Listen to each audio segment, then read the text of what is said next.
Welcome to this video on Feedforward Neural Networks, often abbreviated as FNNs. In this lesson, we'll break down what they are, how they work, and where they fit in the larger world of artificial neural networks.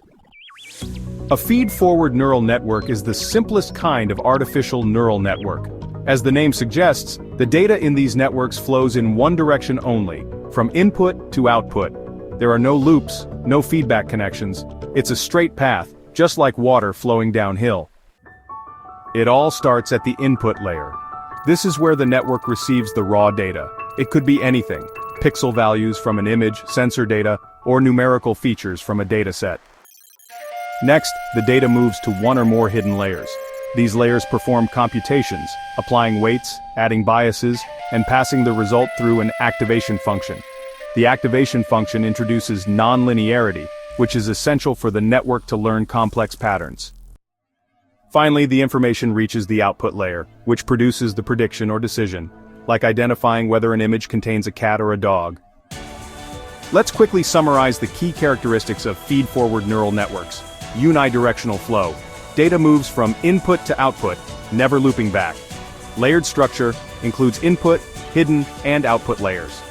Supervised learning, typically trained using labeled data and backpropagation. No memory. They don't retain information from previous inputs. Each input is treated independently.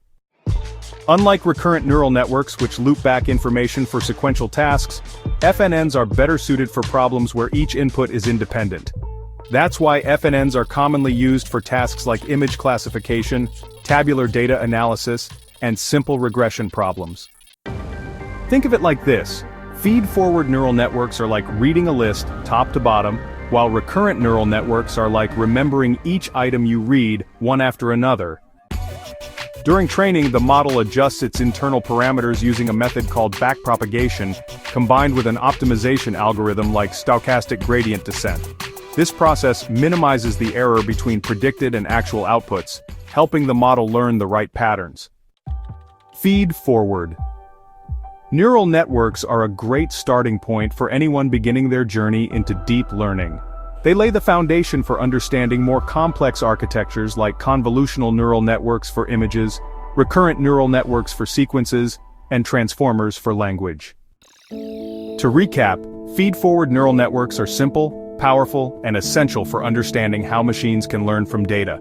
Start here, and you'll be well prepared to explore the deeper layers of deep learning. Thanks for watching.